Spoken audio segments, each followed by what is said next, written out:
It's no secret, Scott Shafer is intense. He's a fiery guy. You just got to know that, and the players understand that. We coach with a lot of fire. The biggest thing that we tell the guys, we want to be controlled chaos. He's a real fiery guy, and I think you can tell in just his interviews or just the way he acts. He played quarterback at a Division III school, Baldwin-Wallace University, but his mindset is tailored for the defensive side of the ball, so it's no surprise that he's been a defensive coach since he broke into the profession in 1991 at the University of Indiana, a mindset he brought to the Orange on his first day as head coach. The people that live here and embrace it are tough people. They're hard-nosed people that work their ass off, and they expect a hard-nosed football team.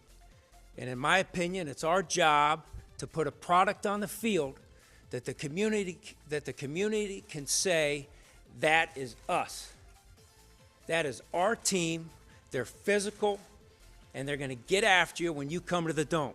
Now it's his job to instill that philosophy in the entire team and not just the defense. So he brought in guys he's familiar with who share that same mindset. First, new defensive coordinator and former Cleveland Browns defensive assistant Chuck Bullock, who says Shafer hasn't changed in his first few months as head coach. Coach Shafer's the same as when he was a coordinator. He's a fiery guy, and you just got to know that. And the players understand that's lucky that they had him before. It's not a new head coach that they have no idea who he is. They know he's a fiery guy, and if it's not right, he's gonna let them know, which is the right thing to do. I believe in the same thing. That's why me and Coach Shafer get along, so our philosophies are so alike. And then George McDonald, who was the passing game coordinator at Miami last season, who's impressed with Shafer's emphasis on making every athlete count. As a position coach, you kind of just worry about your own little pod. As a coordinator, you worry about your own little unit.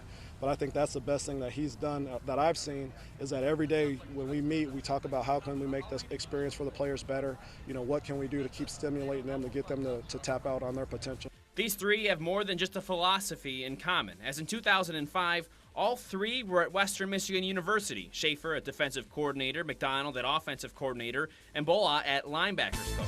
In 2004, without those three, Western Michigan went 1-10. In 2005, the team went 7-4.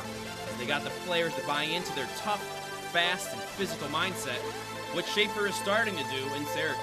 He's very passionate about everything, and that's something that we all take away from him. You know, everything we do, we're all very passionate. We care very much about the game, our assignment, up to the very little things that we do. You know, if I don't get my first step right on a certain block, I'm gonna be pretty ticked off at myself. You know, and I expect the guy next to me to be the same way.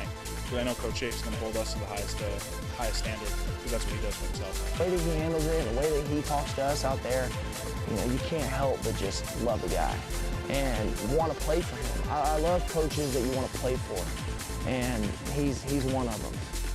Time will tell if it all takes hold for the Orange this season, but win or lose, you can bet that Shafer's intensity won't fade. We're going to go to the damn ACC, and we're going to storm that conference, and we're going to do better than people think we can in year one, with a hard-nosed football team that represents this community.